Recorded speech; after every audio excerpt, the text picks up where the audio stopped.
Momento do café e do papo. Boa tarde, tudo bem? Eu voltei agora de uma caminhada, parei para tomar um café e já estava pensando em vir fazer uma live ou aqui ou no YouTube, e aí me perguntei por que não, né? Então, como todas as lives, a intenção é bater um papo rápido. Geralmente esse papo rápido acaba se estendendo, mas vamos ver se hoje eu consigo fazer algo um pouquinho mais breve para não ficar cansativo para ninguém. Mas eu quero dar as boas-vindas para quem está vindo aí. Daqui a pouco eu vou ler eventuais comentários e participações, mas eu quero partir de um vídeo que eu publiquei hoje. Eu não sei se você viu. Gravei e publiquei mais cedo no Reels, está na minha linha do tempo, sobre o cristianismo e se o cristianismo ainda é cristão, né? Esse tipo de vídeo eu sempre sei que gera pouco engajamento, às vezes gera alguns desconfortos, mas eu acho a provocação pertinente, não só para questionar propriamente aquilo que hoje a gente reconhece como cristianismo, mas para me estender um pouco em relação à natureza desse meu comentário. Essa não é uma pura e simples crítica em relação ao movimento cristão ou religioso de maneira geral, mas eu uso esse exemplo para tentar ilustrar uma percepção que eu considero ser mais ampla. E eu explico. Eu tinha postado esses dias um vídeo falando sobre espiritualidade que precisa de corpos para se manifestar. Você chegou a ver esse videozinho? Foi um corte, né, de uma live que está no YouTube. Acho que está aqui também, nem lembro de qual live, acho que não, acho que está no YouTube só. E eu falo que, pessoalmente, eu acredito que a música, que a arte, que a beleza, que o amor, a poesia, elas não são... A arte não é a pintura, ela não é o ofício ali do artista, não é a música propriamente. Mas ela repousa sobre o ofício do artista se ali houver inspiração artística. Então a arte se impõe, se coloca e se manifesta, acho que essa é a palavra, naquele objeto de arte. O objeto por si só é só um objeto. Um quadro não é nada se nele não for incorporado o espírito da arte. Isso vale para a alegria, para a felicidade. O que é felicidade? Estou feliz. Algo te deixou feliz e a felicidade se manifesta em você. Mas ela não é tua e ela não é você. Daqui a pouco ela sai. Ela ocupa aquele corpo. Infelizmente, não para sempre. São momentos de felicidade que a gente tem na vida. Aliás, isso pode derivar depois de um outro papo. Eu faço diferenças entre felicidade e alegria. Talvez a alegria incorpore na gente e a felicidade seja um estágio mais permanente, o estágio mais permanente. Mas essa é outra história. Eu me lembro, por exemplo, de uma pianista que eu gosto bastante, Ana Fedorova, uma pianista ucraniana. Outro dia eu estava vendo uma apresentação dela pela internet. É muito legal. Eu já falei até na rádio sobre essa apresentação. Ela senta... Se você for ver compositores, maestros também tem essa manifestação. Eles param, fecham os olhos assim e parece que algo incorpora. Sabe aquele movimento do médium? Quando ele incorpora um espírito tal, e aí ele começa a fazer alguma coisa? A música incorporou na artista. E a partir dos dedos, no piano, ela consegue expressar aquilo que não é a música. A arte não é a música, não é a poesia. O que é a poesia? Não é um texto. Eu já li poesias técnicas de acadêmicos, por exemplo, metidos a poetas, e que não são poetas porque não tem poesia no olhar.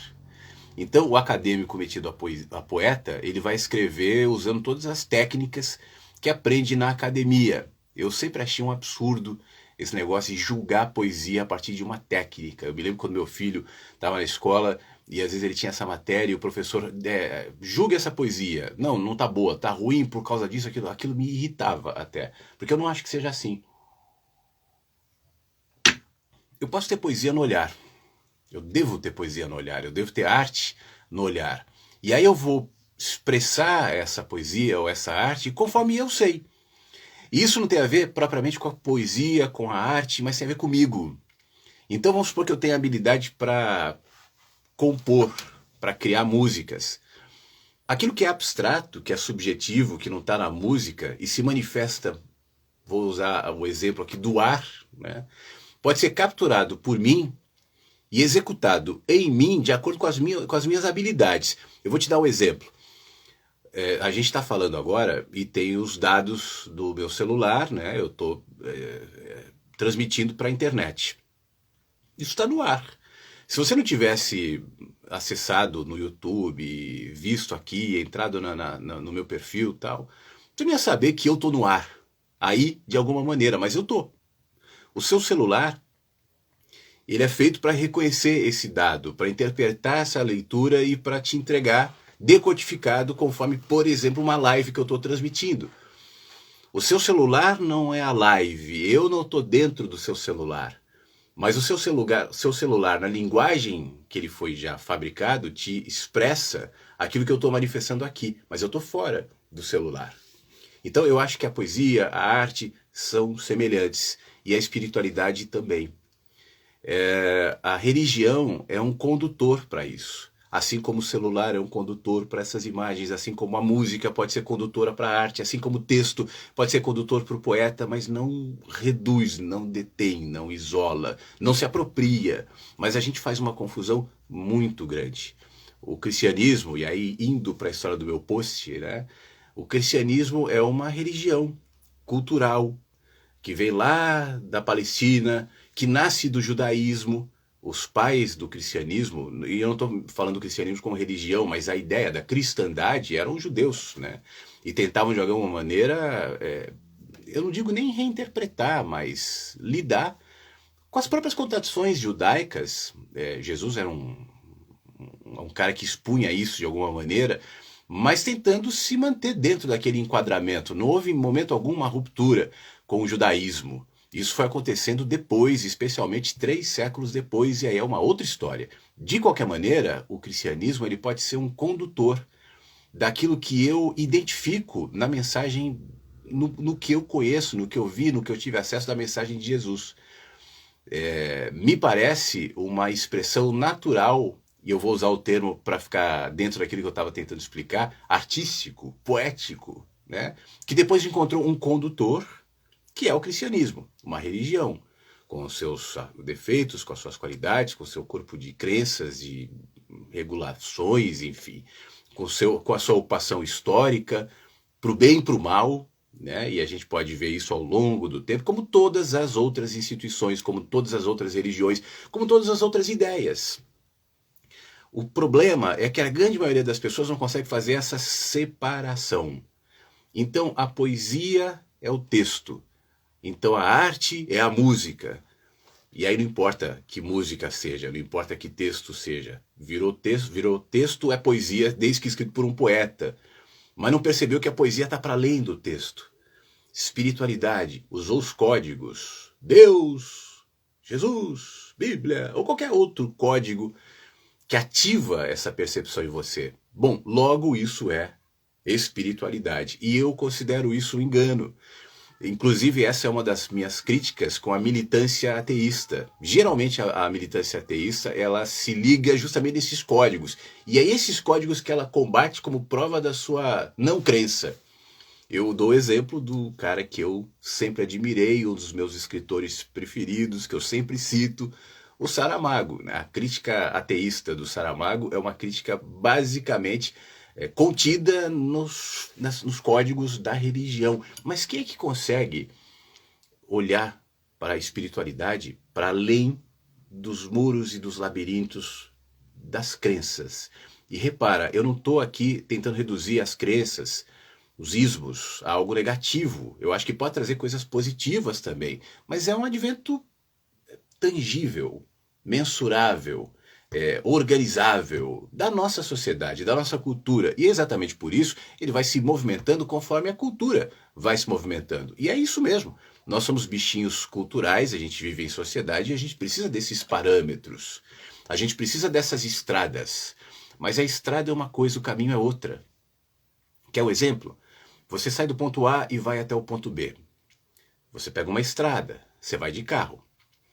Agora, a estrada que te levou entre o ponto A e o ponto B é só uma opção. É só uma estrada, ela não é o caminho. Porque eu poderia fazer esse mesmo caminho entre o ponto A e o ponto B usando outra estrada. Eu poderia ir a pé, seguindo um outro caminho. Eu poderia ir de avião, indo por cima, eu poderia ir de barco, eu poderia ir de N maneiras e sairia do ponto A e chegaria no ponto B, sem necessidade de seguir exclusivamente por aquela estrada. Porque eu entendo que entre o ponto A e o ponto B, ainda que a estrada possa me auxiliar, ela não necessariamente é o caminho. Porque eu posso identificar o caminho diante das possibilidades de quem abre o olho e vê. O problema na vida é que a gente reduz os caminhos e tenta condicionar os caminhos às estradas. Então a gente se apega às estradas e as estradas definem o caminho. E quando eu encontro buracos nas estradas, desvio, interrupções ou qualquer outro contratempo na estrada, eu penso que aquele caminho foi bloqueado e eu desacredito na possibilidade de sair do ponto A e seguir ao ponto B. Não porque não há mais caminho, só porque a estrada de alguma maneira foi interrompida. Isso vale para tudo. Não é só para a espiritualidade. Por isso eu comecei com o exemplo do que é a arte, do que é a poesia, do que são os pensamentos, do que é a espiritualidade. E uma das coisas mais lindas no ser humano é o potencial de expressar. Pessoalmente, eu acho que todo ser vivo tem esse potencial. Eu acho que as baratas têm possibilidade de expressar algum nível daquilo que nós, bichos humanos, chamamos de espiritualidade. Os ratos, as minhocas, as centopeias, eu acho que sim. E os vegetais, se bobear, que eu não consigo entender. Né? As florestas, que tipo de melodia, isso é uma questão que sempre me bate. Que tipo de melodia está sendo cantado no meio de uma floresta, não só pelos animais, pela fauna também, pela flora, ou melhor, pela fauna, por todos os habitantes daquela floresta, que eu não sou capaz de ouvir só porque os meus ouvidos são conectados à minha mente. Aquilo que eu conheço, aquilo que me dá segurança, aquilo que eu aprendi, aquilo que está contido na minha cultura, nas minhas verdades, no meu entendimento, os meus próprios sentidos, como abertura e ao mesmo tempo como empecilho, para que eu ouça e perceba aquilo que está sendo cantado, que está sendo dito, e no entanto eu não vejo. Então eu acho que essa capacidade de decodificar o belo, a partir da arte, a partir da alegria, da felicidade, da poesia, da música, do afeto, do amor, da espiritualidade, é uma habilidade humana. Mas essa habilidade humana, ela vai sendo reduzida na gente. Não só por uma escolha, mas também. É uma escolha gerada pelo meio que a gente vive, pela vida que a gente aceita viver, pelos parâmetros que vão sendo colocados, pelas necessidades, pelos encurralamentos, pelas dificuldades, enfim, a gente vai se modelando. E aí nós nos tornamos um bichinho da sociedade. Eu me lembro de uma frase, eu não lembro da frase literal do Krishnamurti, mas é mais ou menos isso, né? Adoece aquele que tenta se manter são numa sociedade doente. Essa frase já foi dita por outros e outras maneiras. Eu também já repeti essa frase de alguma maneira, porque é justamente isso. Pessoalmente, aqui entre nós, pessoalmente, eu acredito que na evolução, se é que a gente vai promover um dia essa evolução humana, essa evolução de consciência, os loucos vão ocupar outro espaço.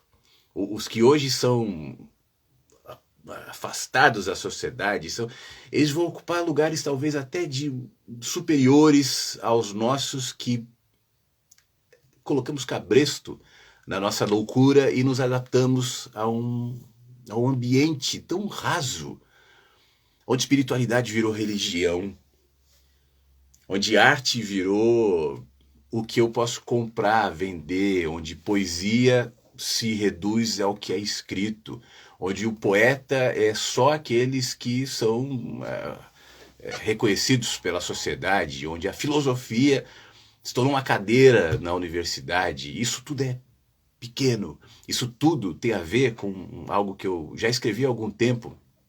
Não sei se você já leu um texto meu que fala sobre o cerco às ideias. É mais ou menos o seguinte: as ideias, como essa que eu estou compartilhando contigo, elas têm potencial devastador. Toda ideia selvagem, toda ideia genuína, ela tem esse potencial, porque ela tem o potencial de desarticular aquilo que a gente constrói e estabelece como status quo. Eu não acho propriamente que a gente deve destruir a sociedade e construir outra. Eu não sou um revolucionário, não nesse sentido. Mas eu acho que a ideia é que a gente deveria, até a fim de aprimorá-las e aprofundá-las, questioná-las. O questionamento não é o sinônimo de destruição. No entanto, para que o questionamento não aconteça, uma vez que uma ideia, no seu momento embrionário, apresenta algum tipo de potencial, uma cerca é colocada nela. E essa cerca tem uma série de avisos que a sociedade reconhece, dizendo não ultrapasse. É até aqui que você pode ir. Os que ultrapassam, esses são os loucos, esses são os, de alguma maneira, penalizados de um jeito ou de outro por não se adaptarem àquilo que eu sei que é certo. Minha mãe, meu pai, meus avós, meus bisavós, a sociedade, o meu presidente, o meu pastor, o meu padre, o meu... Enfim, a sua estrutura diz que essa é a verdade e você acredita. Talvez seja dessas pessoas. Mas ir atrás dessa verdade e para além dessa verdade. Então essa é a natureza do meu videozinho de 1 minuto, é que às vezes eu tô aprendendo, mas às vezes eu tenho uma dificuldade assim de pegar, até porque eu faço de improviso, né? Eu não escrevo para gravar vídeo, então eu tenho que pegar essa ideia e condensar em 1 minuto. Mais do que 1 minuto, o vídeo fica muito longo aqui no Instagram. No YouTube, eu também estou botando vídeos mais curtos, mas cabe uma coisa um pouco mais longa. Mas aí eu acabo sentindo falta de expressar isso um pouco mais aprofundadamente, coisa que essa live me dá a oportunidade. Como eu disse, eu não quero me estender mais. Então,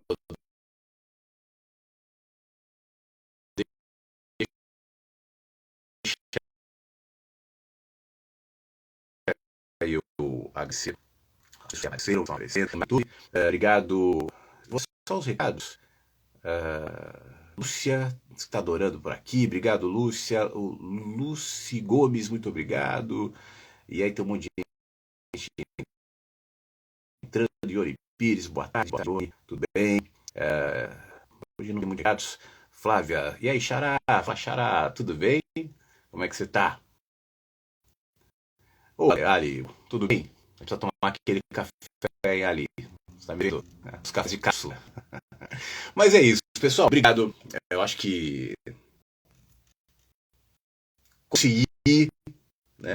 Não 1 hora e falando, mas acho que para provocar, né, minha ideia. Eu quero. Depois comenta, eu vou deixar a live aqui. Aí o que você pensa em relação a isso? Porque se você parte dessa visão, né? Eu usei alguns exemplos: arte, pensamento, filosofia, religião. Mas eu penso que isso se aplica a tudo, né? Sabe quando eu falei da música que toca na floresta e a mesma que toca no mar? Sai música dos pássaros, sai música do ar. O que significa, né? O que significa a gente ser esse pontinho com perninhas, bracinhos, que estão falando aqui, que estão se trocando, que estão tentando aprender o que significa estar vivo, que estão tentando driblar o medo da morte, que estão tentando criar arte, tecnologia. O que significa esses serzinhos do universo, né? Que a gente não tem ideia do que seja. Infinito, o que é infinito? Expandido, o que isso significa? As possibilidades são tantas, mas isso gera normalmente tanta insegurança que a gente prefere não pensar. E é natural que seja assim. Esse bichinho, nós somos, os bichinhos humanos, eles preferem se pegar naquilo que dá conforto, naquilo que dá segurança, naquilo que me faz me sentir à vontade e sob controle. Tudo que foge do meu controle, de alguma maneira, ou me ameaça, ou eu afasto, ou eu não quero saber. Porque se a gente parar para pensar de verdade no que significa ser vivo, a gente vai sentir que o nosso controle é nada, né? Mesmo diante daquilo que eu penso ter controle, na verdade eu não tenho. E talvez seja esse o segredo. Reconhecer essa falta de controle como uma abertura, como possibilidade, sem medo, para questionar, para criticar, não como o ressentido que critica para falar mal, mas para entender, para se aprofundar e talvez, e essa tem sido uma conclusão minha com o tempo, perceber que tudo está falando uma coisa só. que cada expressão dessa música que eu dizia que toca no universo, cada cifra dela, cada tom dessa música, cada nota dessa sinfonia tão diversa e tão absoluta, compõe uma única sinfonia, seja lá o que isso significa. Pessoalmente, eu acho que ninguém vai ter acesso a essa informação. Nós somos bichinhos aqui que nem compreendem isso. O que é absoluto não entra na minha mente fragmentada, que vive no tempo, que vive no espaço, que não consegue pensar fora dessas categorias. No entanto, algo em mim, que não está ligado necessariamente à minha mente, à minha racionalidade, intui essa melodia, percebe essa melodia. E uma vez que assim seja, eu me conecto a ela e deixo que ela se expresse em mim, voltando para o início do nosso papo, mediunicamente, naquilo que eu sou, naquilo que eu faço, naquilo que eu penso, na maneira como eu existo. Não é fácil. A gente tem dúvidas, tem dias mais difíceis que outros, mas a gente sai caminhando. Tá bom? Então tá bom. Um beijo, obrigado mais uma vez, se cuida e até a próxima.